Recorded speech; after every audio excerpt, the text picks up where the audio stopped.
Hello, bonjour and welcome to a new Body Mind Co video. I hope that you're ready today, I hope that you're well, because today we are going to go through the most challenging thing for me in yoga is the tensions in my shoulders. You can see that my arms are quite strong. I always had strong arms, I never had to do anything for that. Actually, I was ashamed of my arms for a long time. I wanted to have very thin arms like ballet dancers, but no.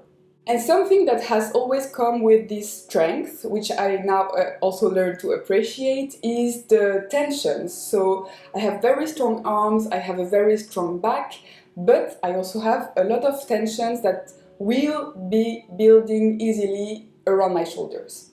So that's something that for my dance training and then when I started to do yoga was a little bit annoying, especially when I was starting to do like yoga sessions, because when I want to do yoga, I want to free my body, free my tensions and feel really good, right? And I was going to yoga, and as soon as we would do like poses with like a bit of weight on the hands, I would feel tensions in my shoulders, and that would be painful and uncomfortable and not feeling good. Since I had a very good dance teacher called Marina Collard, she actually taught me to find a way so I wouldn't create tensions in my shoulders whenever I would be or have weight on my arms. So that's today something I want to share with you. So maybe if you have tensions in your shoulders or don't know how to position your body, well, maybe today will save your life. Let's go. Another thing I wanted to share with you today by practicing without a yoga mat is that you don't necessarily need a super expensive yoga equipment to start practicing yoga. You can also do it on the floor, that's alright, as soon as you listen to how it feels, how your body reacts, that's all. So let's start with the most basic all four pose. Already for me this was creating tensions in my shoulders. I remember I would start to want to shift a bit because that would be too stiff. And one of the tools that this teacher gave us is to kind of turn the arms slowly, a little bit out, and to just bend the elbows just a little bit. So if you can see me in profile here, because my elbows are also slightly bent in that direction back, I can feel that my shoulder blades are sliding gently back, and this already is much more comfortable for me. I feel like, oh, I'm creating a bit of space around my armpit, and it's quite a nice feeling. Another tool is to shift the weight a little bit back, because if you're too much forward, of course, then it creates a lot of tensions, and for some people it's more in the wrists. For me it's always been the shoulders. So weight slightly back, and actually now I feel super comfortable, super easy, no tensions in the arms, and it feels really good.